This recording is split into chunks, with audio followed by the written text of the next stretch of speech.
Hello बेटो, कैसे हैं आप लोग? बढ़िया।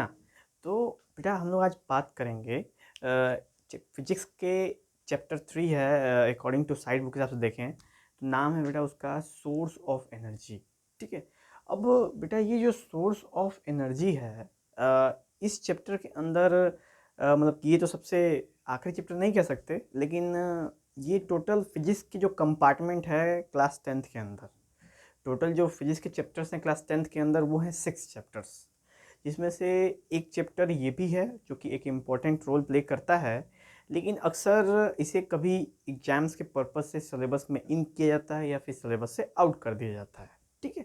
तो बहुत सारे बोर्ड्स में बेटा ये सिलेबस में इन होता है और बहुत सारे बोर्ड्स में सिलेबस में आउट होता है। फिर भी मैं सोचा कि इस पर हम लोग वीडियो बना देते हैं, क्योंकि इस तरह के जो क्वेश्चन इस पे जो होते हैं वो एनडीए सीडीएस और भी जो वनडे एग्ज़ाम्स हैं इस टाइप्स के कॉम्पिटिटिव और डिफेंस वाले, उसके अंदर ये पूछे जाते हैं।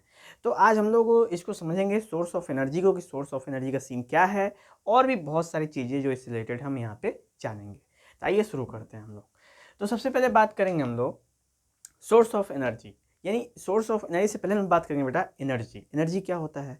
तो एनर्जी होता है the capacity of doing work is called energy, यानी कार्य करने की क्षमता को हम क्या कहते हैं? ऊर्जा कहते हैं। तो इसी को एनर्जी कहते हैं। अब एनर्जी कौन कौन से होते हैं? तो भाई potential energy, chemical energy, kinetic energy, आपका mechanical energy, heat energy, friction energy, और भी न्यूक्लियर एनर्जी, बहुत सारी एनर्जीज़ हैं यहाँ पे जो हमारे एटमॉस्फेयर में, हमारे आसपास हम उनसे घिरे हुए हैं, क्योंकि बिना एनर्जी के हम चल या बोल या सुन नहीं सकते। तो हमारे अंदर भी एक तरह की एनर्जी होती है जिससे हम ये बोल पा रहे हैं, मैं ऑपरेट कर पा रहा हूँ अपने आप को, और आपके अंदर भी एनर्जी जिससे आप ये सुन पा रहे हैं या देख पा रहे हैं। ठीक है बेटा। और एक एनर्जी ये भी है जिससे ये जो हमारा बनाया हुआ आपका एपिसोड्स हैं वो आपके पास पहुंच पा रहे हैं। तो ये भी एक तरह की एनर्जी, मैंने हर जगह बेटा एनर्जी से घिरे हुए हैं, एनर्जी का यूज़ है, बिना एनर्जी के कुछ भी पॉसिबिलिटी नहीं है। तो एनर्जी क्या है? तो the capacity of doing work is called energy. कार्य करने की क्षमता को हम लोग कहते हैं ऊर्जा। अब ऊर्जा कितने प्रकार के होते हैं? तो 4 5 6 7 जितने भी तरह की ऊर्जा हैं सब हमारे अर्थ पे मौजूद है। मैक्सिमम क्या, लगभग 99.99% जितने भी हम जानते हैं वो सारी की सारी ऊर्जा अर्थ पे है। जो हम नहीं जानते हैं उनकी बात नहीं कर सकते। ओके। अब जो सबसे मेन चीज़ है बेटा वो है सोर्स ऑफ एनर्जी, यानी इन ऊर्जाओं का स्रोत क्या है, उन एनर्जी का सोर्स कहाँ है, कहाँ से वो एनर्जी हमें मिलते हैं। ठीक है। तो कहाँ से मिलते हैं, किस पॉइंट से मिलते हैं, किस तरीके से प्रोड्यूस होते हैं, कैसे जनरेट होते हैं, कैसे हम उसका उपयोग कर पाते हैं, ये सारी चीज़ों को बेटा हम लोग अभी समझेंगे सोर्स ऑफ एनर्जी के अंदर। ओके। तो सोर्स ऑफ एनर्जी में जब हम बात करते हैं तो सोर्स ऑफ एनर्जी को बेटा मेनली दो पार्ट में हम डिवाइड कर देते हैं। मेनली दो पार्ट में डिवाइड कर देते हैं। एक होता है आपका non renewable source of energy और एक होता है रिन्यूएबल सोर्स ऑफ एनर्जी। अब इन दोनों का मतलब जानना बहुत आवश्यक है। Non renewable source of energy क्या होता है? यानी वो एनर्जी जो कि रिपीट नहीं हो सकती। रिपीट कहने का मतलब रिसाइकल नहीं हो सकती। रिसाइकल कहने का मतलब वो एक बार अगर खत्म हो जाए, ठीक बेटा, एक बार जब वो खत्म हो जाए तो दोबारा बनाई ना जा सके, यानी कि दोबारा हम उसको यूज़ नहीं कर सकते। एक बार जब वो ख़त्म हो जाए तो फिर हमें दूसरा निकालना पड़े, फिर उसको यूज़ करें, वो फिर ख़त्म हो जाए, हम दोबारा फिर दूसरा निकालना पड़े, यानी कि वो एक ही एनर्जी बार बार रिपीट ना हो रही हो। यानी कि ख़त्म होने वाली एनर्जी जिसको कहते हैं हम हार्नेसिंग एनर्जी। हार्नेस का मतलब ख़त्म होना, जिसको कह सकते हैं कि जो भी एनर्जी एंड होने लगती है यानी ख़त्म होने लगती है, उस तरह की एनर्जी को कहते हैं हम लोग non renewable source of energy. ये हो गया बेटा। एग्जाम्पल है जैसे जैसे आपके एग्जाम्पल में हमने यहाँ पे नोट किया है पेट्रोल, डीजल, गैस, कोयला, ये सब क्या है? ये सब है बेटा आपका non renewable source of energy. Okay. अब बात करें हम लोग दूसरा इसका पार्ट है रिन्यूएबल सोर्स ऑफ एनर्जी। इसमें क्या है? यानी वो सोर्स ऑफ एनर्जी, यानी वो ऊर्जा का स्रोत जो रिपीट हो सकता है बेटा, जो रिन्यू हो सकता है, यानी कि वो कभी खत्म नहीं होगा। यूज करेंगे फिर होगा, यूज करेंगे फिर होगा, यूज करेंगे फिर होगा, यानी कि वो खत्म नहीं हो सकता। यानी नॉट हार्नेस, यानी हार्नेस नहीं हो सकती, वो खत्म नहीं हो सकती। उस तरह की एनर्जी को कहते हैं हम लोग renewable source of energy. Example normally है, एयर है, वाटर है, लैंड है, सनलाइट है, विंड है, ये सारी चीज़ें क्या है बेटा? ये सारी चीज़ें हैं renewable source of energy. Okay. तो ये सारी बातें हो गई। अब मेनली इसके अंदर हम लोग जिसके ऊपर चर्चा करेंगे बेटा, वो करेंगे हम नॉन रिन्यूएबल के ऊपर, ठीक है, क्योंकि नॉन रिन्यूएबल में ही इतने सारे पॉइंट्स हैं कि जिनको हम लोग डिटेल्स में अगर जानेंगे तो काफ़ी लंबा वीडियोस हो जाएगा, ठीक है। इसलिए हमने इस वीडियो को बेटा टोटल 3 पार्ट में डिवाइड करके रखेंगे। कौन कौन से? तो एक है बेटा ये जिसमें हम नॉन रिन्यूएबल सोर्स के बारे में पढ़ेंगे, दूसरे हम के अंदर हम पढ़ेंगे रिन्यूएबल सोर्स के बारे में, और तीसरे के अंदर पढ़ेंगे हम लोग पावर प्लांट के बारे में, यानी न्यूक्लियर पावर प्लांट के बारे में पढ़ेंगे बेटा, ठीक है, जो कि बहुत कॉमनली है, वैसे कि बहुत ज़्यादा नहीं है, मतलब कि अर्थ पे बहुत ज़्यादा नहीं है अमाउंट में, लेकिन जितना भी है उसके पास इतनी पावर होती है कि वो कॉन्टिन्यूसली अपने अंदर से एनर्जी एमिट कर सकता है और बिना ख़त्म जल्दी से हुए, ठीक है। वो काफ़ी डेंजरस है, इतना आसान नहीं है उसको यूज़ कर पाना, ठीक है बेटा। तो इसलिए हमने उसको सेपरेट रखा है ताकि उसमें अलग से मजा लिया जाएगा। चलिए, तो आज हम लोग नॉन रिन्यूएबल सोर्स पे चर्चा करेंगे। नॉन रिन्यूएबल सोर्स यानी कि फिर से हम इसकी चर्चा करें, यानी वो सोर्स ऑफ एनर्जी जो कि हार्नेस हो सके, जो कि ख़त्म हो जाए एक समय बाद, यानी एक समय बाद वो जब खत्म हो जाए तो दोबारा उसको हम लोग रिपीट नहीं कर सके, उसको बोलते हैं non renewable source of energy. और non renewable source of energy, renewable जिसको हम रिपीट कर सकें, और उसके बाद होते हैं बेटा गुड सोर्स ऑफ एनर्जी। तो गुड सोर्स ऑफ एनर्जी के क्या रीजंस होते हैं, क्या क्या कारण होते हैं कि हम कह सकते हैं कि कोई भी एनर्जी गुड है या बैड है। तो इसमें कुछ ऐसे पॉइंट्स हैं जिनकी पॉइंट्स की चर्चा हम कंटिन्यूसली कई बार करते रहेंगे, ठीक है। तो उससे पहले हम लोग यहाँ पे जान लेते हैं कि non renewable source of energy, non renewable source में आपका कन्वेंशनल हो गया। अब कन्वेंशनल से सोर्स ऑफ एनर्जी यानी उसको जाने से पहले हम कुछ और चीज़ जानेंगे, जैसे इधर की साइड देखिए फ्यूल्स। फ्यूल्स क्या होता है बेटा, ठीक है। तो अभी हम लोग फ्यूल से स्टार्ट करेंगे, उससे पहले हम लोग गुड सोर्स ऑफ एनर्जी जान लेते हैं। तो कोई भी सोर्स ऑफ एनर्जी गुड कैसे होता है? तो कोई भी सोर्स ऑफ एनर्जी गुड कैसे हो सकता है? पहला कंडीशन, उसकी जो जलने की क्षमता है बेटा, जो उसको मतलब आग प्रोड्यूस करने की क्षमता है, कितना तेज जलेगा, इस पे हम लोग डिसाइड करते हैं। कोई भी सोर्स ऑफ एनर्जी गुड तब है जब वो इजीली हमको मिल जाए, दूसरा पॉइंट। और कोई भी सोर्स ऑफ एनर्जी गुड तब है जो हमें सस्ते दामों में मिले, तीसरा। कोई भी सोर्स ऑफ एनर्जी गुड तब है जिसको हम आसानी से क्या कर सकें, यूज कर सकें, चौथा। और भी बेटा बहुत सारे हैं, जैसे एक आध दो और ले सकते हैं। वो गुड सोर्स ऑफ एनर्जी वो है जो हमारे वातावरण को नुकसान नहीं पहुंचाता है, पोल्यूशन नहीं करता है।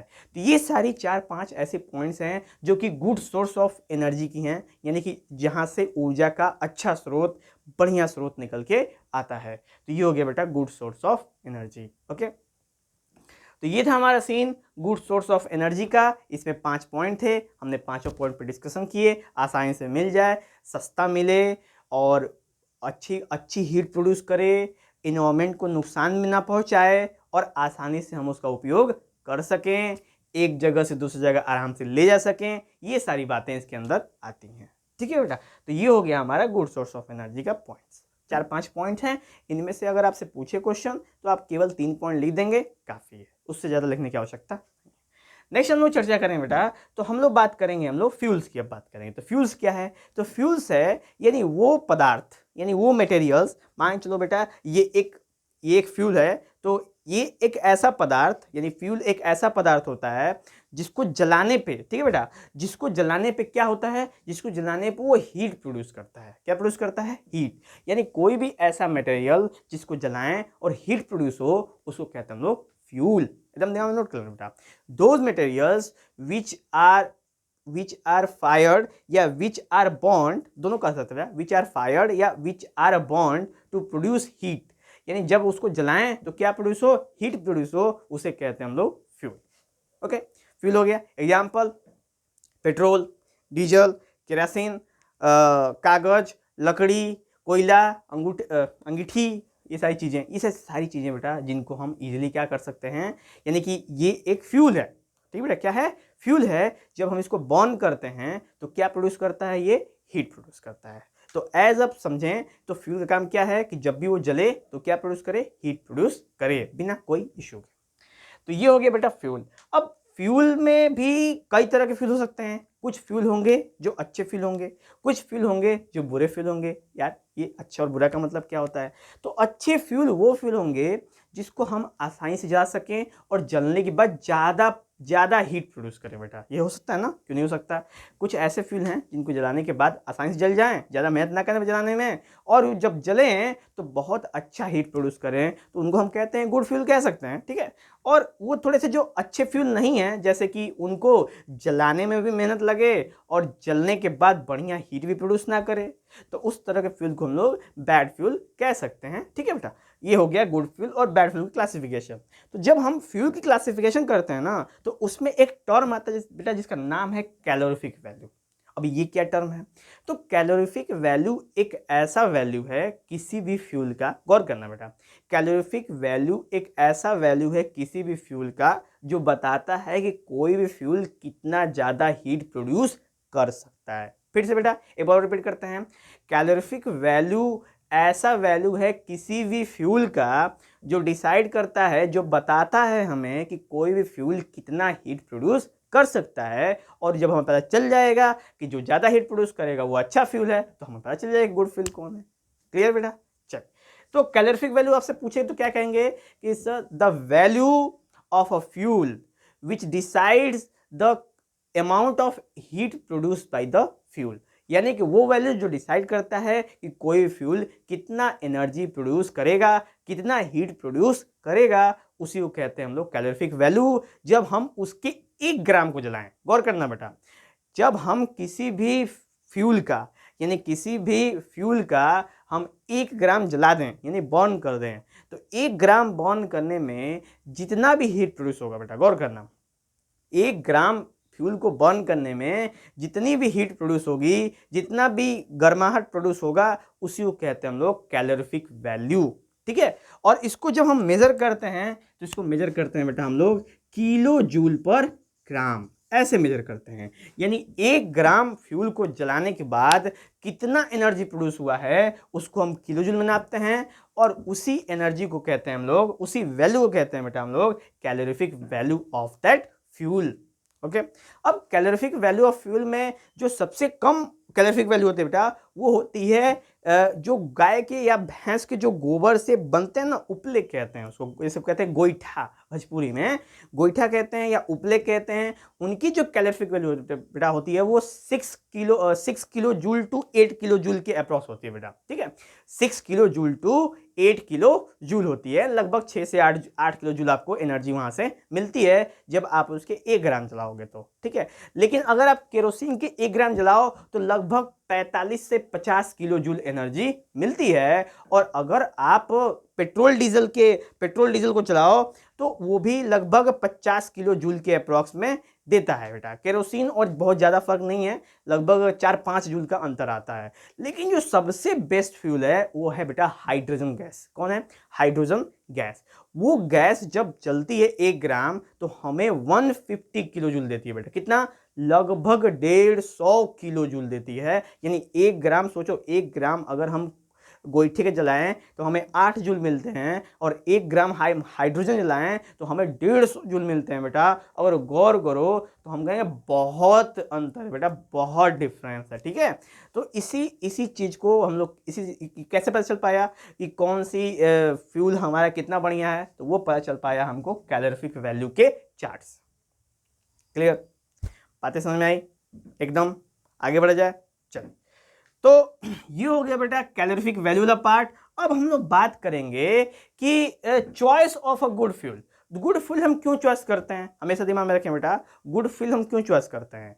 तो हमें गुड फ्यूल इसलिए आवश्यकता होती है क्योंकि मैंने वही बात करी बेटा, गुड सोर्स ऑफ एनर्जी वाली सेम चीज़ वहीं पे हम लोग डिक्टो चेप देंगे वहाँ पे, कि जो फ्यूल हमको पोल्यूशन ना करे, हमारे वातावरण को नुकसान ना पहुंचाए, क्योंकि सबसे इंपॉर्टेंट तो यही है बेटा, ठीक है। क्योंकि आप जिस घर में रह रहे हो उसी में अगर गंदगी फैला के रखोगे तो बीमारी किसको होगी? आपको ही होगी। यानी कि हम जिस अर्थ पे रह रहे हैं उसी पे अगर हम पोल्यूशन बहुत ज़्यादा करते रहें तो क्या होगी? हमारा अर्थ डिफेक्टेड हो जाएगा, इन्फेक्टेड हो जाएगा, और हम स्वर्गवासी हो जाएंगे, ठीक है बेटा। तो ये चीज़ें होती रहती हैं, और ये चीज़ें तो इस समय बहुत ही कॉमनली देखने को मिल रहा है कि जितने भी भाई, अगर आपके पास पैसे हैं तो ये पता नहीं क्या क्या चीज़ें चल रही हैं जिसमें से बहुत सारे पोल्यूशन हो रहे हैं।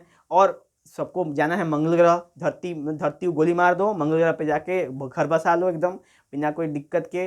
तो ये सारी तो बेटा मानसिकता हो रखी है हमारी दुनिया में, ठीक है। पैसा आया मंगल ग्रह जाएंगे, भले कुछ ना होके वहाँ, लेकिन हम जाएंगे मंगल ग्रह, ठीक है। तो ये सारी दिमाग जैसे होता है ना बेटा, जब पैसे ज़्यादा हो जाते हैं तो बुद्धि भ्रष्ट हो जाती है, ये शब्द भी बहुत अच्छा फिट होता है, ठीक है। चलिए, तो जो अगला टॉपिक है हम लोग उस पर बात करेंगे बेटा, वो है हमारा आइडियल फ्यूल। तो आइडियल फ्यूल क्या है, यानी आइडियल फ्यूल की कुछ कैरेक्टरिस्टिक्स के बारे में कि कौन सा फ्यूल हमारा आइडियल फ्यूल हो सकता है। यानी कोई फ्यूल को आइडियल होने के लिए क्या चाहिए, कुछ पॉइंट्स चाहिए। जैसे पहला, उसकी कैलोरीफिक वैल्यू हाई होनी चाहिए, ठीक, उसकी कैलोरीफिक वैल्यू बेटा क्या होनी चाहिए, हाई होनी चाहिए। दूसरा, उसका इग्निशन टेम्परेचर लो होना चाहिए। और जो ही बेटा इग्निशन टेम्परेचर आया, आप कहोगे सर ये क्या है, इग्निशन टेम्परेचर क्या है। तो बेटा मैं बात करूं इग्निशन टेम्परेचर की, तो इग्निशन टेम्परेचर एक ऐसा टेम्परेचर है जिसपे फ्यूल जलना शुरू हो जाता है। तो ये क्या सीन है, यानी कि गौर करो, तो किसी भी फ्यूल को जलने के लिए एक तापमान चाहिए बेटा, तापमान चाहिए जलने के लिए। तो कौन सा फ्यूल कितने कम तापमान में जल जाता है, उसी को कहते हैं हम लोग इग्निशन टेम्परेचर। क्या बोलते हैं बेटा, इग्निशन टेम्परेचर, या इसको कहते हैं, अगर डेफिनेशन की बात करें, the minimum temperature require to burn a fuel is called ignition temperature. Clear, यानी वो जो सबसे कम से कम तापमान जिसकी वजह से कोई भी आपके बेटा ईंधन जलना शुरू, ज्वलित होने लगता है, उसे कहते हैं हम लोग, क्या कहते हैं, उसे कहते हैं हम लोग गुड फ्यूल, यानी कि आइडियल फ्यूल कह सकते हैं, ठीक है। तो ये हो जाता है बेटा इग्निशन टेम्परेचर का केस, यानी इग्निशन टेम्परेचर हो गया ये। नेक्स्ट बेटा आपके पहला हो गया हमारा हाई कैलोरीफिक वैल्यू, दूसरा हो गया लो इग्निशन टेम्परेचर, तीसरा हो गया बेटा इजी टू यूज, चौथा हो गया आपका चीप कॉस्ट में सस्ता पड़ना चाहिए, पांचवा हो गया हम आसानी से एक जगह से दूसरी जगह ले जा सकें, ट्रांसपोर्टेशन, और छठा हो जाएगा बेटा हमारे इन्वायरमेंट को पॉल्यूटेड ना करे, यानी प्रदूषण वो बहुत ही कम करे। क्योंकि प्रदूषण तो बेटा जलेगी, कोई चीज़ तो करेगी, लेकिन हमें प्रयास करना है कि प्रदूषण कम से कम हो। ओके, तो ये वाला सीन हो जाता है बेटा आपका आइडियल फ्यूल के कैरेक्टरिस्टिक्स में आ जाते हैं। इन सारे कैरेक्टरिस्टिक्स में से बेटा अगर क्वेश्चन पूछे आपसे तो आप केवल 3 लिख देंगे, बहुत तगड़े बेटा, 3 पे आपको बिल्कुल कंप्लीट नंबर मिल जाएंगे। लेकिन ध्यान से स्पेलिंग्स की मिस्टेक्स कम करिए, क्योंकि स्पेलिंग मिस्टेक करेंगे तो टीचर को समझ में क्या आएगा कि आपने लिखने की कोशिश क्या करी है, ठीक है।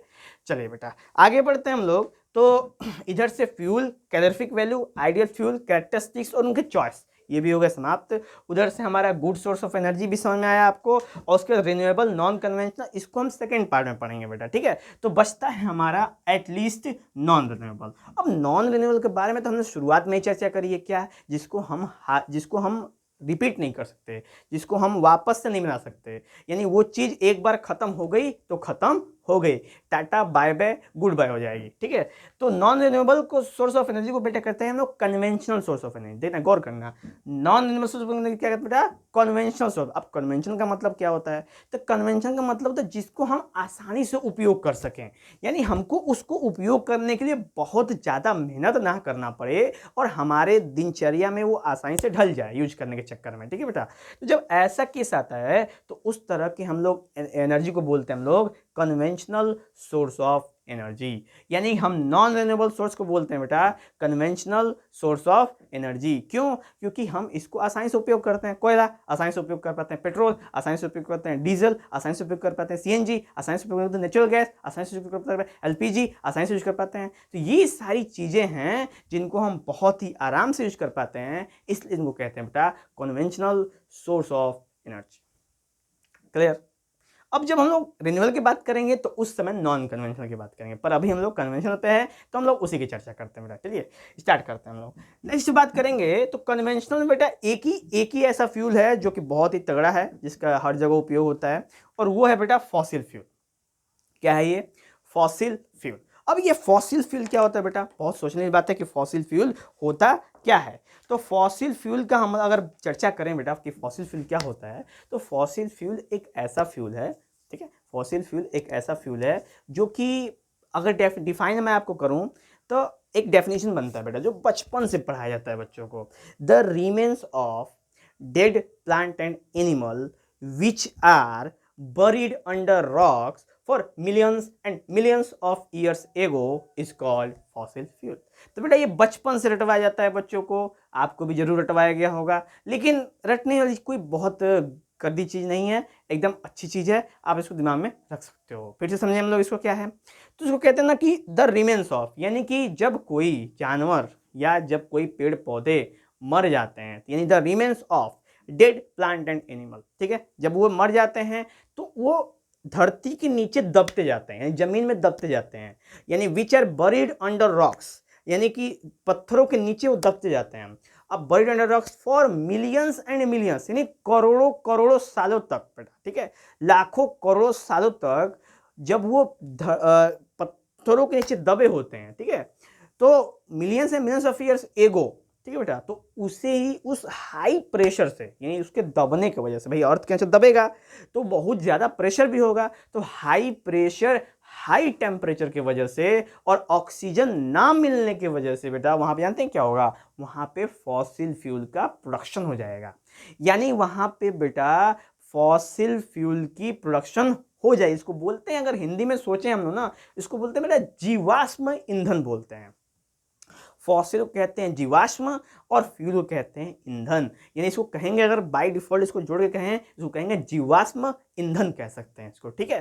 तो यानी वो ईंधन जो जो मृत आपके जानवरों और पौधों के दबने से पत्थरों के नीचे करोड़ों करोड़ों सालों तक जो आपका ईंधन बनता है, उसको कहते हैं बेटा हम लोग जीवाश्म ईंधन, ठीक है, क्लियर हुआ। तो इसको कहते हैं बेटा फॉसिल फ्यूल। अब फॉसिल फ्यूल को कई सारे पार्ट में कैटेगराइज किया गया बेटा, कौन कौन से पार्ट, तो मेनली इसे 3 पार्ट में क्लासिफाई करा गया था। कौन कौन से, एक है आपका फॉसिल फ्यूल का कोल बेटा, उसके बाद पेट्रोलियम और नेचुरल गैस। तो आप कहेंगे सर आपने ये तब एरो क्यों बनाया है बेटा, ठीक है, तो मैं अगर इसको चाहें हम लोग तो यहां से इसको हटा सकते हैं, ठीक है बेटा, क्योंकि ये भी एक फॉसिल फ्यूल ही है। हम चाहें तो इसके नीचे क्या इसके नीचे लिख सकते हैं, ठीक है, इसके नीचे लिख सकते हैं बेटा पेट्रोगैस, क्लियर। तो ये एक नया सीन आ जाता है हमारे यहाँ। तो फॉसिल फ्यूल को बेटा मेनली हम 2 पार्ट में बचपन में क्लासिफाई करते थे, लेकिन अब मैं आपको बता रहा हूं कि 3 पार्ट में क्लासिफाई करेंगे। कैसे करेंगे आइए देखते हैं हम लोग, ठीक है। तो फॉसिल फ्यूल है बेटा, यहाँ पे फॉसिल और फ्यूल मैंने भूल गए हैं, फ्यूल मैं लिख देता हूं, नहीं तो आपको होगी सर ये क्या कर रहे हैं, ठीक है। तो फॉसिल फ्यूल, तो फॉसिल फ्यूल को बेटा 3 पार्ट क्लासिफाई करेंगे हम लोग, कौन कौन सा, कोल, नेचुरल गैस और पेट्रोलियम। इसका क्या सीन है, तो सबसे पहले हम लोग 2 पार्ट में करते थे, कोल और पेट्रोलियम, ठीक है। अब 3 पार्ट का क्या सीन है, तो 3 पार्ट है ना, कोयला बेटा जब भी धरती के नीचे जब बड़े बड़े जानवर यानी कि बहुत हैवी जानवर जैसे मैमथ, ब्लू व्हेल, ठीक है बेटा, मैमथ, ब्लू व्हेल और क्या कहते हैं बड़े बड़े पेड़, बहुत विशालकाय पेड़, मतलब जो भी बड़े जानवर हैं, बड़े पेड़ हैं, जब वो आपस में मतलब जब वो मर के दब जाते हैं धरती में, तो वहाँ से फॉसिल फ्यूल बनता है ना बेटा, उसको हम कहते हैं क्या, उसको कहते हैं हम लोग कोल। यानी कोल का प्रिपरेशन कैसे होता है बेटा, कोल का प्रिपरेशन होता है कि जब बड़े बड़े जानवर और बड़े बड़े पेड़ पौधे जब दब जाते हैं धरती में, तो वहां से प्रोडक्शन होता है कोयले का, यानी कोल का फॉर्मेशन वहीं से होता है बेटा, ठीक है, क्योंकि लाखों सालों बाद बहुत ज़्यादा एक्सट्रीम हीट और प्रेशर की वजह से वहाँ पे कोल का फॉर्मेशन हो जाता है। और तब आप कहेंगे सर पेट्रोलियम का फॉर्मेशन कैसे होता है, तो बेटा मैं बताता हूँ कि जब जो पौधे कमज़ोर होते हैं, कमज़ोर करने का मतलब सॉफ्ट होते हैं, सॉफ्ट का मतलब बेटा छोटे छोटे पेड़ पौधे होते हैं, छोटे छोटे जानवर होते हैं, यानी कि मतलब हल्के जानवर, ज़्यादा स्ट्रांग नहीं होते हैं, मतलब हल्के जानवर होते हैं बेटा, जब वो दबते हैं धरती के नीचे, यानी कि पत्थरों के नीचे जब वो दबते हैं करोड़ों करोड़ों सालों के लिए, तो वहाँ पर बनता है बेटा आपका क्या, पेट्रोलियम बनता है, ठीक है।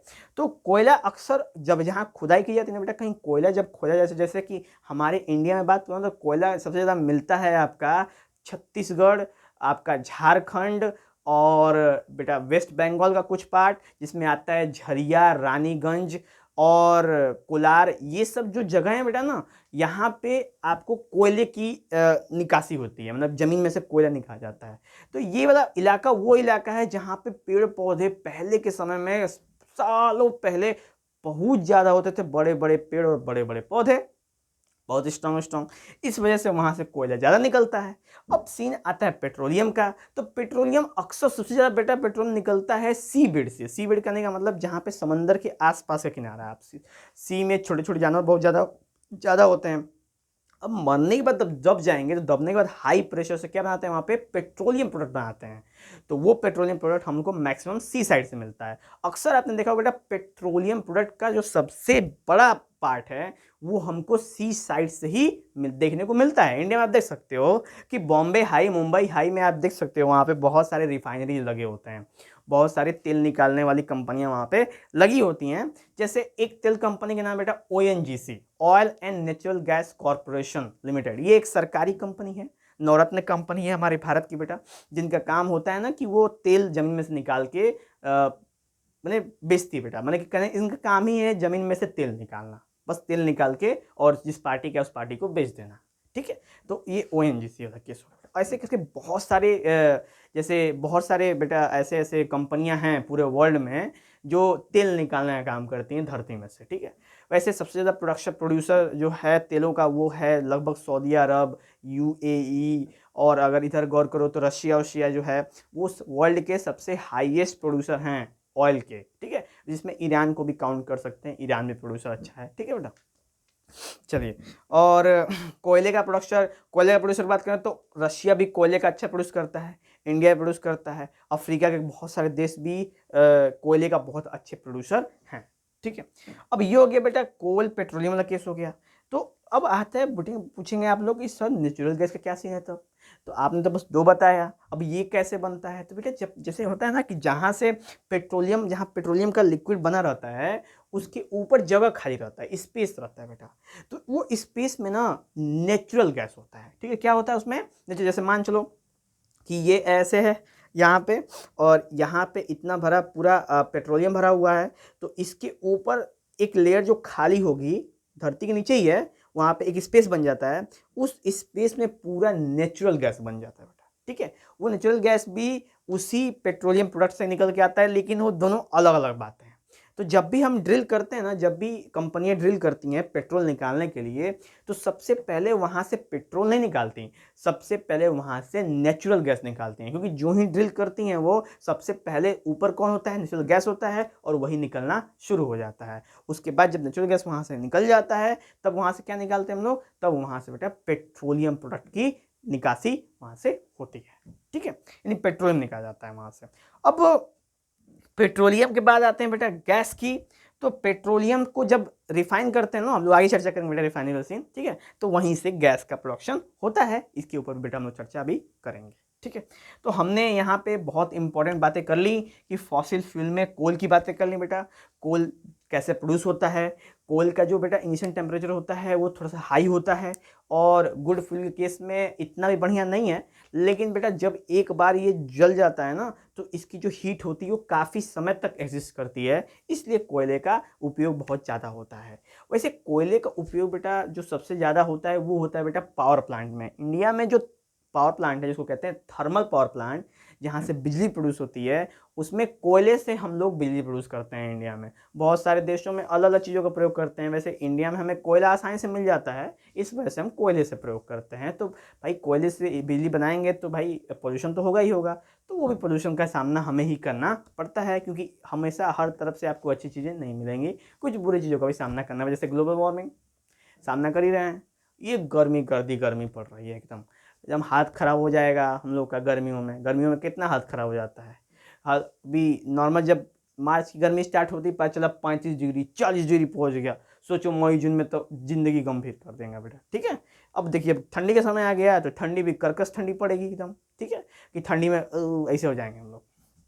चलिए ठीक है, तो बेटा ये हो गया कोल वाला पार्ट। अब कोल के यूजेस भी हैं कि हमने कहाँ कहाँ यूज करते हैं। तो पावर प्लांट में यूज करते हैं, पहले ट्रेन चलती थी उसमें यूज होता था, अब हम लोग घरों में यूज करते हैं, फैक्ट्रियों में यूज होता है इसका, तो बहुत सारी जगहों में इसका यूज होता है। रिफाइनरी में भी इसका प्रयोग होता है बेटा कोयले का। ठीक है, अब पेट्रोलियम की बात करें तो पेट्रोलियम एक ऐसा क्रूड ऑयल है बेटा, इसको बोलते हैं क्रूड ऑयल, कच्चा तेल बोलते हैं, लेकिन जब निकलता है बेटा ना तो बिल्कुल मिट्टी यानी कि बहुत काले रंग का होता है। इसको ब्लैक गोल्ड भी कहा जाता है। ठीक है बेटा, धरती जब निकलता है तो ये ब्लैक कलर का रहता है, फिर वो ब्लैक कलर से अलग अलग कलर कैसे आता है, तो ब्लैक कलर को ले यानी कि उस पूरे क्रूड ऑयल को ले जाते हैं बेटा रिफाइनरी में। ठीक है, रिफाइनरी में फ्रैक्शनल डिस्टिलेशन की मदद से, यानी एक ऐसा प्रोसीजर है, ये एक ऐसा प्रोसेस है बेटा, कंपनी रिफाइनरी जो होती है उसमें एक फ्रैक्शनल डिस्टिलेशन होता है। उस प्रोसेस की वजह से वो क्रूड ऑयल को हीट किया जाता है, उसको अलग अलग किया जाता है और अलग अलग टेम्परेचर पे गैस निकलती है, यानी जिसको कहते हैं हम लोग गैस, पेट्रोलियम गैस जिसको कहते हैं या नेचुरल गैस कहते हैं। तो जो पेट्रोलियम गैस है, फिर केरोसिन, डीजल, पेट्रोल, वैसलीन, आपका मोबिल और डीजल, ये सारी चीज़ें बेटा लाइन से फ्रैक्शनल डिस्टिलेशन में क्या होती हैं, केवल पेट्रोलियम से निकलती हैं बेटा। ठीक है, तो पेट्रोलियम समझ लीजिए कि एक समझ लीजिए बेटा एक क्या कहते हैं थ्योरी है, जिसमें से बहुत सारी चीज़ें उसमें से निकल के आती हैं जो हम अक्सर यूज करते हैं। ठीक है, तो ये हो गया बेटा आपका पेट्रोलियम का। अब फ्रैक्शनल डिस्टिलेशन अगर आपके दिमाग में आ रहा है तो बता देता हूँ बेटा कैसा होता है। इस तरह की भट्टी होती है, भट्टी मतलब समझते हैं बेटा, ये इस तरह की भट्टी होती है, यहाँ से हीट दिया जाता है और यहाँ से वेंट होता है अलग अलग जगह। ठीक है बेटा, ये बेंट होता है। अब इस बेंट में से चीज़ें बाहर चली जाती हैं, जैसे जैसे मान लो बेटा इसका हीट सबसे कम होगा तो यहाँ से गैस निकल जाएगा, फिर यहाँ से बेटा पेट्रोल निकल जाएगा, फिर यहाँ से केरोसिन निकल जाएगा, यहाँ से डीजल निकल जाएगा, यहाँ से वैक्स निकल जाएगा, फिर यहाँ से बचेगा आखिरी में जो जो बचता है वहाँ से निकलता है आपका, उससे ऊपर निकल जाएगा मोबिल और नीचे आखिरी में बचता है बेटा ग्रीस। तो सोचो कि हम पेट्रोलियम का वेस्ट प्रोडक्ट का भी यूज कर लेते हैं बेटा। सोच लो, जो पेट्रोलियम को प्यूरिफाई करने के बाद जो वेस्ट निकलता है ना आखिरी में जो बच जाता है, उसका ही प्रयोग करते हैं ग्रीस जिसको कहते हैं, ग्रीसों का प्रयोग करते हैं लुब्रिकेटिंग के तौर पे, मशीनों में लगाते हैं ताकि मशीनों में फ्रिक्शन क्या हो, कम हो। यानी हम समझ लो कहाँ कहाँ उपयोग कर पा रहे हैं बेटा। तो इस तरह की मशीनें होती हैं, इस तरह का चार्ट होता है पूरा। इस चार्ट में अलग अलग पूरा एंगल पे हम देख सकते हैं कि अलग अलग ये अलग अलग टेम्परेचर होता है यहाँ पे। जैसे जैसे ऊपर से नीचे जाएंगे टेम्परेचर घटते जाता है और टेम्परेचर बढ़ते जाता है बेटा। ठीक है, ऊपर कम होता है, फिर उससे कम, फिर उससे कम, फिर उससे कम, फिर सबसे कम, फिर अधिक, फिर अधिक, फिर अधिक, फिर अधिक, फिर अधिक, सबसे नीचे सबसे अधिक। ठीक है, क्योंकि भट्टी का जो फायर होता है ना वो यहीं से दिया जाता है, यहीं से उसको प्यूरिफिकेशन प्रोसेस की स्टार्टिंग करते हैं। तो प्रोसेस का नाम बेटा फ्रैक्शनल डिस्टिलेशन, ध्यान में रखना, फ्रैक्शनल डिस्टिलेशन। ये मैं लिख देता हूँ यहाँ पे कि किस प्रोसेस से इसको प्यूरिफाई करते हैं, तो इसको हम फ्रैक्शनल डिस्टिलेशन की प्रोसीजर से प्यूरिफाई करते हैं बेटा। ठीक है, केमिस्ट्री में अक्सर आप पढ़ेंगे, केमिस्ट्री में लोग स्टार्ट करेंगे तो आप उसमें देख सकते हैं, कोई दिक्कत नहीं है। तो पेट्रोलियम में फ्रैक्शनल डिस्टिलेशन हो गया और पेट्रोलियम में से गैस भी निकल गया। अब उसकी भी चर्चा करें बेटा। अब नेचुरल गैस चर्चा कर लेते हैं, नेचुरल गैस क्या होता है। तो नेचुरल गैस वो गैस है जो पेट्रोलियम की जब निकासी करते हैं उससे पहले सबसे पहले नेचुरल गैस निकलता है, जिसको कहते हैं CNG भी कहते हैं, कंप्रेस नेचुरल गैस। ठीक है बेटा, और इसका प्रयोग बहुत ज़्यादा होता है, जैसे कि ऑटोमोबाइल चलाने में, बहुत सारी कंपनियों को, बसेस को, फैक्ट्रीज को अंदर ऑपरेट करने में बहुत मदद होता है। इसका प्रयोग बेटा पावर प्लांट में भी करते हैं, जैसे बहुत सारे देश क्या करते हैं, कोयले का प्रयोग करते हैं, जिनके पास कोयला होता है। जिनके पास कोयला नहीं होता ना बेटा, वो गैसेस का प्रयोग करते हैं, क्योंकि उनके पास गैसेस होती है तो वो गैस से अपना बिजली का प्रोडक्शन करते हैं। तो ऐसे वैसे CNG एक क्लीन फ्यूल है बेटा। ठीक है, जब वो जलता है तो पोल्यूशन कम करता है, कम क्या बहुत कम करता है। इस वजह से इससे बिजली प्रोड्यूस करना काफ़ी कह सकते हैं कि इन्वायरमेंट फ्रेंडली है। ठीक है बेटा, लेकिन कोल से प्रोड्यूस करना इन्वायरमेंट फ्रेंडली नहीं है, क्योंकि बहुत ज़्यादा पोल्यूशन होता है। ओके, ठीक है बेटा, बहुत ज़्यादा पोल्यूशन होता है। तो वैसे कोल के भी बेटा कोल भी अभी चर्चा हम लोग कर ही रहे थे, अभी करेंगे, फिर से घूम के आ जाएगा, ऐसे ऐसे राउंड एंड राउंड वो खिला जाएगा बेटा। ठीक है, तो पेट्रोलियम तो समझ में आया आपको, फैक्ट्री रजिस्ट्रेशन कितने सारे प्रोडक्ट निकल गए, उसमें से गैस निकल गए। नेचुरल गैस समझ में आया, नेचुरल गैस का प्रयोग कहाँ होता है, थर्मल पावर प्लांट में भी इसका प्रयोग कर सकते हैं, बहुत सारे देश करते हैं इसके। उसके बाद बेटा अभी बात करें कोयला के, तो कोयले के कई सारे टाइप्स भी होते हैं, जैसे जैसे पेट्रोलियम के कई सारे टाइप्स हुए ना प्योरीफाई करने के बाद, वैसे कोयले के भी बहुत सारे टाइप्स होते हैं, जिसमें एक होता है जैसे प्योर कोयला होता है, जिसको बोलते हैं हम लोग एंथ्रासाइट, उसके बाद बोलते हैं लिग्नाइट, और उसके बाद बोलते हैं बिटुमेन, और आखिरी में आता है पीट। तो अगर गौर करें तो कोयले के टोटल 4 तरह के कोयला होता है बेटा, जिसमें सबसे प्योरेस्ट फॉर्म होता है एंथ्रासाइट। ठीक है बेटा, उससे नीचे आता है बिटुमेन, और उससे नीचे आता है आपका लिग्नाइट, और सबसे नीचे आता है बेटा आपको पीट। तो ये सारे जो पार्ट्स हैं इसके अंदर बताता है कि जो सबसे ऊपर है ना उसके अंदर कोयले की मात्रा यानी कार्बन की मात्रा ज़्यादा है, तो वो प्योर फॉर्म है। तो जैसे कि एंथ्रासाइड जो सबसे प्योर फॉर्म ऑफ कार्बन कोयला है, तो वहाँ पे जब उसको बर्न करते हैं तो बहुत अच्छा खासा हीट प्रोड्यूस होता है बेटा, ठीक है। और नीचे वाला बर्न करते जाते हैं तो उससे धीरे धीरे जैसे नीचे जाना ना, वैसे वैसे उसके अंदर से प्रोडक्शन कम होता है और हीट भी कम प्रोड्यूस करता है। अगर आखिरी की चर्चा करें ना पीठ की, तो जो पीठ होता है बेटा वो उसको पिच भी कहते हैं हम लोग अपनी भाषा में। पिच क्यों कहते हैं? जैसे रोड जो बनता है ना काला काला रंग का, कोलटार जो होता है, कोलटार, उसको कोलटार नाम है ना, वो पीठ से ही निकलता है, ठीक है। वो पीठ से प्रोड्यूसिंग करते हैं हम लोग। कोलटार हो गया, कोक हो गया, ठीक है बेटा। आपका ये सारी चीज़ें हम लोग किससे प्रोड्यूस करते हैं? ये पीठ से निकालते हैं। पीठ, बिटुमेन, इन सब का प्रयोग करते हैं। एंथ्रासाइड का प्रयोग बहुत हैवी होता है क्योंकि उसमें बहुत ज़्यादा हीट प्रोड्यूस होता है। कार्बन यानी कि कोयले का सबसे प्योरेस्ट फॉर्म होता है बेटा, ठीक है। तो अभी हमने जाना कि कोल के भी बेटा 4 फॉर्म हो गए, ठीक है।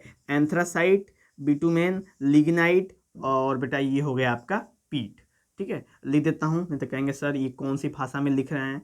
तो ये होता है बेटा एंथ्रासाइट, ये होता है बेटा आपका बिटुमेन, ये होता है बेटा लिग्नाइट और ये होता है बेटा आपका पीट। वैसे ही फ्रैक्शनल डिस्टिलेशन के बाद यहाँ से निकलता है आपका एलपीजी, उसके बाद निकलता है बेटा petrol, diesel, kerosene, grease, Vaseline, wax, बहुत सारी चीज़ें यहाँ से भी निकलती हैं, ठीक है। और नेचुरल गैस तो अकेला है, अपने अंदर से कुछ निकालता नहीं है बेचारा, काफ़ी लोनली लोनली फील करता है। देखो ये सब कितने सारे रिलेशन बना के रखे हैं, इसने पेट्रोलियम तो हद से ज़्यादा रिलेशन बना के रखा है, लेकिन नेचुरल गैस बेचारा अकेला रह जाता है, काफ़ी अलोन अलोन फील करता है। तो अलोन नेचुरल गैस भी कह सकते हैं इसको, ठीक है। और फॉसिल फ्यूल की मैंने बात की बेटा, थर्मल पावर प्लांट में उपयोग होता है बहुत ज़्यादा, ठीक है। ये चीज़ हो गई। और उसके बाद बेटा आता है पेट्रोलियम का गैस वाला पार्ट। तो भी एलपीजी पे थोड़ा चर्चा कर लेते हैं बेटा, क्योंकि एलपीजी का प्रयोग हम अपने घरों में करते हैं, ठीक है। एलपीजी का प्रयोग जब हम अपने घरों में करते हैं तो उसका सीन क्या है? तो एलपीजी का मतलब होता है बेटा लिक्विफाइड पेट्रोलियम गैस, यानी जो पेट्रोलियम गैस यहाँ से निकला ना बेटा, उसको जब हम लिक्विड फॉर्म में कंप्रेस करके डाल देते हैं गैस सिलेंडर के अंदर, उसको बोलते हैं एलपीजी, ठीक है। एलपीजी का उपयोग हम लोग करते हैं घरों में या फूड बनाने के लिए, और ये क्लीनेस्ट फॉर्म ऑफ फ्यूल है बेटा। ये भी एक क्लीन फ्यूल है, ये भी बर्न करता है तो कोई यानी कि ज़्यादा ज़्यादा क्या मतलब कि बहुत कम पोल्यूशन प्रोड्यूस करता है, बहुत कम यानी निग्लिजिबल हो सकता है कह सकते हैं, ठीक है। क्लीन फ्यूल है, ब्लू कलर का फ्लेम देता है, यानी कि कंप्लीट कंबशन हो रहा है इसमें। जब जो भी ब्लू फ्लेम देगा वो कंप्लीट कंबशन करता है, ये चीज़ क्लियरिटी है। उसके बाद बेटा ना कि जो एलपीजी होती है ना उसकी कोई महक नहीं होती। जैसे जैसे मान चलो घर में एलपीजी है और उसमें आप उसको ऑन कर दिए तो आपको एक महक लगती है ना, महकता है वो, ठीक है। वो महक असली एलपीजी में नहीं होती। वो कंपनियां जो होती हैं, जो एलपीजी वाली कंपनी जैसे भारत गैस, इंडेन, ये सारी जो कंपनियां होती हैं वो एलपीजी के अंदर कुछ मिक्स करती हैं। जैसे मान लो ना कि ऐसे एलपीजी अगर लीकेज हो जाए तो आपको पता ही नहीं चलेगा, लेकिन हमें घर में एलपीजी जब लीकेज होता है तो हमें पता चल जाता है। क्यों? क्योंकि उसमें उसके अंदर एक और मटेरियल डाला जाता है, एक और कंपाउंड डाला जाता है, जिससे जब गैस लीक हो तो वो आइटम का काम है स्मेल कराना, जो आपको एहसास कराता है कि हाँ कुछ स्मेल कर रहा है। और जब स्मेलिंग का एहसास आएगा तो समझ जाएंगे कुछ ना कुछ लीक हो रहा है, यानी गैस लीक कर रहा है।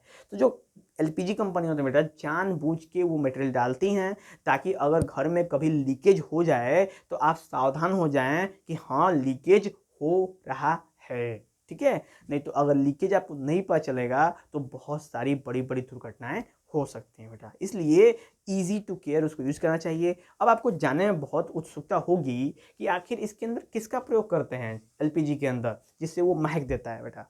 वो पंजेंट जो स्मेल आता है उसमें होता है बेटा मिथाइल मर्केप्टेन होता है, मिथाइल मर्केप्टेन होता है बेटा, ठीक है। ये होता है आपका बेटा C2H5SH होता है, ठीक है। यही होता है शायद C2H5SH, इसी को कहते हैं बेटा मिथाइल मर्केप्टेन।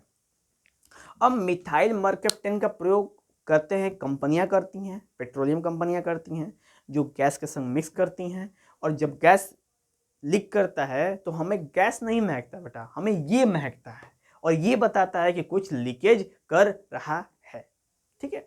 तो इसलिए सावधान रहें, जब भी इसकी महक हो तो समझ जाएं कि लीकेज हो रही है एलपीजी के अंदर, और इजीली घरों में उस पर ऊपर ध्यान देना चाहिए, ठीक है। और बेटा अगर किचन में ही तो होता है एलपीजी, तो प्रयास होना चाहिए कि किचन में एलपीजी जहाँ हो वहाँ पे फायर का कुछ आवाज़ लेना देना ना हो, वरना कुछ बहुत डेंजरस हो सकता है।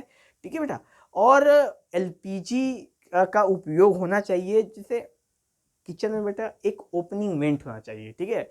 ओपनिंग वेंट क्या करता है ना कि वहाँ पे ओपनिंग वेंट में जो भी अंदर गैसेस बनते हैं वो सब ओपनिंग वेंट से बाहर चला जाता है, जिससे खतरों के चांस काफ़ी कम हो जाते हैं। ठीक है। तो इसलिए हमें इस पर भी ध्यान देना आवश्यक है। किचन में ओपनिंग वेंट होना अच्छी चीज़ है बेटा। ठीक है। तो ये सारे हमने बातें करी। अब इसमें जब आप एलपीजी यूज करते हो तो बहुत सारे डेंजरस खतरे की मैंने अभी चर्चा करी, क्योंकि ब्लास्ट हो जाते हैं। और जो एलपीजी जब ब्लास्ट होता है तो बहुत ज़्यादा डेंजर होता है बेटा। अक्सर आप सुनने को मिलेगा न्यूज़ में कि यहाँ पे एक सिलेंडर फट गया, पूरा घर तबाह हो गया। ठीक है। काफ़ी डेंजरस होते हैं ना, एक बम की तरह फटते हैं ये। ठीक है। बम से कम इनकी कारनामे नहीं होते बेटा। जब भी सिलेंडर फटता है बम की तरह फटता है, बहुत नुकसान करता है। ठीक है। इस वजह से सावधान रहें, सतर्क रहें। ठीक है। आप कहेंगे सर ये तो क्राइम पेट्रोल हो गया। नहीं नहीं, क्राइम पेट्रोल नहीं। सावधान रहना बहुत आवश्यक है। ठीक है। नहीं तो बहुत बड़ी खतरे हो सकते हैं। तो उसके बाद बेटा है कि एडवांटेज है एलपीजी का कि एलपीजी एक क्लीन फ्यूल है, आसानी से मिल जाता है, अच्छे से ट्रांसपोर्ट भी कर सकते हैं आप एक जगह से दूसरी जगह। ये सारी जो बातें हैं, इसको कैलोरीफिक वैल्यू भी इसका जो हाई है और इग्निशन टेम्परेचर भी कम है, तो मतलब हर तरीके से ये एक अच्छा फुल में काउंट होता है। डेंजर के बारे में चर्चा करेगी, ये फट सकता है इसलिए ध्यान देना चाहिए। और बेटा इसका जो प्रिकॉशंस लेने होते हैं कि ये जो आपको प्रिकॉशंस आप जाएंगे, आप हमने जो बता रखे हैं वो 4-5 बता देते हैं आपको। वैसे बहुत सारे प्रिकॉशंस आप इंटरनेट पे सर्च कर सकते हैं। बस डालेंगे बेटा precautions for gas using LPG, तो बहुत सारे प्रिकॉशन निकल जाएंगे। और एक और बात की बेटा, जब आप एलपीजी लेने जाते हैं एजेंसीज पे, तो वहाँ पे बहुत बड़े बड़े में ऐसे होर्डिंग्स लगे होते हैं जिसमें लिखा होता है कि एलपीजी को यूज कैसे करना है। ठीक है। तो ये सारी बातें हैं बेटा जो हमें बताती हैं कि एलपीजी का यूज सही होना चाहिए, वरना बहुत दिक्कत होगी। ठीक है। तो जीवन का खतरा हो सकता है बेटा। ठीक है। इसलिए ध्यान देंगे। ओके, आगे बढ़ा जाए। एलपीजी पे ज़्यादा कहेंगे सर एलपीजी बहुत ज़्यादा लेक्चर हो गया, कोई बात नहीं है, आगे बढ़ेंगे हम लोग, क्योंकि एलपीजी बेटा बहुत इंपॉर्टेंट है, इसलिए मैंने बताया आपको। ओके। हाँ, तो अभी बात करते हैं बेटा हम लोग, ये वाला पार्ट भी हो गया हमारा, फॉसिल वाला भी हो गया कंप्लीट। अब हम लोग बात करेंगे बेटा एडवांटेज। एडवांटेज क्या है? एडवांटेज कहने का मतलब बेटा कि नेचुरल गैस का क्या एडवांटेज है? नेचुरल गैस है तो एडवांटेज है। जैसे जितना एडवांटेज एलपीजी का बेटा ना, उतना ही एडवांटेज नेचुरल गैस का भी है। सेम, कोई बहुत ज़्यादा अंतर नहीं है, सेम सेम है सब। ठीक है। और पोल्यूशन क्या होता है? तो जब भी फॉसिल फ्यूल बर्न होगा ना बेटा तो पोल्यूशन होगा। ठीक है। क्योंकि फॉसिल फ्यूल बर्न होगा तो पोल्यूशन होगा, कार्बन का प्रोडक्शन होगा, जिसको कहते हैं कार्बन उत्सर्जन। ये तो होगा ही होगा, क्योंकि सबके अंदर कार्बन प्रोडक्ट होता है। तो उत्सर्जन होगा, कार्बन प्रोडक्शन होगा, तो एटमॉस्फेयर में पोल्यूशन का लेवल बढ़ेगा। पोल्यूशन का लेवल बढ़ेगा तो ग्लोबल वार्मिंग बढ़ेगी। ग्लोबल वार्मिंग बढ़ेगी तो आइस पिघलेंगे, आइस कैप ग्लेशियर पिघलेंगे। ग्लेशियर पिघलेंगे तो समंदर का पानी की हाइट ऊपर होगी, हाइट ऊपर होगी तो बाढ़ आने का चांस ज़्यादा हो जाएगा। तो बेटा ये पूरा सब ना आपस में लिंक है, इंटरचेंड है। ठीक है। तो इसलिए इस पर ध्यान देना बहुत आवश्यक है। तो पोल्यूशन बहुत सारे होते हैं जिसकी वजह से ये ग्लोबल वार्मिंग हो गया, आपका मेल्टिंग आइस हो गया, राइज ऑफ सी लेवल हो गया, और क्या कहते हैं बेटा टेम्परेचर बढ़ना हो गया, मतलब टेम्परेचर बढ़ जाता है बहुत ज़्यादा, माउंटेन्स की पिघलते जा रहे हैं। तो ये सारी चीज़ें बेटा बहुत दिक्कत हैं। प्लस जो एनिमल्स हैं और जो एनिमल्स और प्लांट्स हैं वो भी इस टेम्परेचर डिफरेंस की वजह से अपने आप को सर्वाइव नहीं कर पा रहे हैं। तो ये भी एक प्रॉब्लमेटिक है। ठीक है। उसके बाद बात करें बेटा पोल्यूशन के बाद, तो कंट्रोल कैसे करना है? तो कंट्रोल करने के लिए हम यही कर सकते हैं कि हमको फॉसिल फ्यूल का प्रयोग कम करना चाहिए। अब यही सोचने की बात है भाई कि कम करेंगे तो उपयोग क्या करेंगे? खाना कैसे बनाए? बिना खाने खाया सादा चाउर, सादा ऐसे सब्जी ऐसे चबा जाए बिना पकाए हुए, तो ऐसा तो कुछ नहीं है। ऐसा नहीं करना चाहिए, हमें पका के खाना चाहिए। लेकिन हमारे पास एक और मेथड जो बेटा है वो है रिन्यूएबल सोर्स और नॉन कन्वेंशनल मेथड, जिसकी चर्चा हम लोग नेक्स्ट पार्ट में करेंगे। हम इसका प्रयोग करेंगे, ठीक है। इसका प्रयोग करेंगे आपके को समझने के लिए कि कैसे हम कन्वेंशनल सोर्स ऑफ एनर्जी का प्रोड्यूस नहीं किया जाए, और नॉन कन्वेंशनल सोर्स का प्रयोग करके और एटमॉस्फेयर को हमको एकदम एक समान रखा जाए, और फॉसिल फ्यूल को यूज कम किया जाए। वैसे ही बेटा टीवी पे आप देखते होंगे एक ऐड आता था पहले, इसमें एक लड़का बोलता था अपने पापा से, क्योंकि उसके पापा कार चला के और ट्रैफिक सिग्नल के पास खड़े थे और उन्होंने अपना गाड़ी का जो चाबी था वो ऑन रखा था, इंजन ऑन था। उसने बोला पापा मैं फ्यूचर में ना क्या कहते हैं साइकिल रिपेयरिंग दुकान खोलूँगा। तो उसके पापा बोलते हैं क्यों? तो वो बोलता है बेटा बोलता है कि लड़का अपने पापा से कि पापा कि जैसे आप लोग खर्च कर रहे हैं ये सारे जो फॉसिल फ्यूल यानी पेट्रोलियम डीजल, हमारे टाइम में तो बचेगा ही नहीं, सब तो ख़त्म हो जाएगा। तो बेटा ये एक अच्छा एडवर्टाइजमेंट था गवर्नमेंट ऑफ इंडिया का, जो बताता था कि हमें एक लिमिटेड हिसाब से जितनी ज़रूरी हो उतने हिसाब से हमें फॉसिल फ्यूल का खर्च करना चाहिए। बेवजह खर्च करने की आवश्यकता नहीं है, ठीक है, क्योंकि बेवजह खर्च तो आप अपने पैसे ही करोगे भाई। आप एक सवाल बोल सकते हो कि मेरे पैसे मैं जैसे चाहूँ वैसे खर्च करूँ, तुम कौन होते हो बोलने वाले? लेकिन मैं बोलता हूँ कि हम पर्सनली आपके ऊपर नहीं, आप अपने पैसे हैं, आप उसको खाओ पियो नहाओ धो अपने पैसे से, कोई इशू नहीं है, ठीक है। लेकिन हम जिस इन्वायरमेंट में रहते हैं अगर वो नहीं रहेगा तो पैसे का क्या अचार डालना है? हाँ, पैसे रह के फिर करेंगे जब इन्वायरमेंट ही नहीं रहेगा, फिर पैसे पैसे करते रहना, फिर जीवन खत्म हो जाएगा, ठीक है। तो बेटा यहीं पे हम लोग अपने क्लासेस को कंप्लीट करते हैं इस वाले पार्ट को, और मिलेंगे फिर जब अगले पार्ट में तो और भी कुछ अच्छी सारी डिस्कशंस करेंगे आपके सामने। चलते हैं बेटा, जय।